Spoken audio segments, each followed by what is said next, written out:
Traffic ক্যাম্পেইনের সঠিক matrix না জানলে ভিজিটর পাবেন, রেজাল্ট পাবেন না। অনেকেই ট্রাফিক ক্যাম্পেইন চালায়, ওয়েবসাইটে মানুষ আসতেছে, ক্লিক ভালো হচ্ছে, তারপর ভাবে অ্যাড ভালো চলছে। কিছুদিন পর দেখা যায় লিড নাই এবং সেল নাই, কারণ তারা শুধু ট্রাফিক দেখে, কোয়ালিটি দেখে না। ট্রাফিক ক্যাম্পেইনের এই 4টা ম্যাট্রিক্স সবচেয়ে গুরুত্বপূর্ণ, চলেন জেনে আসি। লিঙ্ক ক্লিক, একজন মানুষ আপনার লিঙ্কে ক্লিক করছে, ক্লিক বেশি মানে ইন্টারেস্ট তৈরি হয়।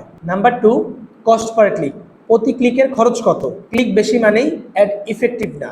নাম্বার 3, ল্যান্ডিং পেজ ভিউ, কতজন মানুষ আসলে ওয়েবে ঢুকছে, ক্লিক আর ল্যান্ডিং পেজ ভিউ এক না। CTR, cost per click, ad দেখে কতজন ক্লিক করছে, সিটিআর কম মানে হুক উইক। সিম্পল একটা রুল শেয়ার করি, সিটিআর বেশি সিপিসি কম, ল্যান্ডিং পেজ ভিউ বেশি, তাহলে ভাববেন আপনার ট্রাফিক ক্যাম্পেইন হেলদি। ক্লিক বেশি কিন্তু ল্যান্ডিং পেজ ভিউ কম, ওয়েবসাইট লোডিং অথবা ট্র্যাকিং প্রবলেম। ট্রাফিক মানেই কিন্তু রেজাল্ট না, ভিজিটর আসলে বায়ার না। ইন্টেনশন থাকলেই কনভার্সন হয়। আপনি যদি জানতে চান কিভাবে ট্রাফিক এবং লিড থেকে সেল আসবে, তাহলে কমেন্ট বক্সে লিখুন traffic.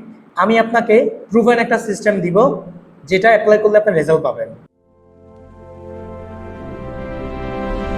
Your success is our goal.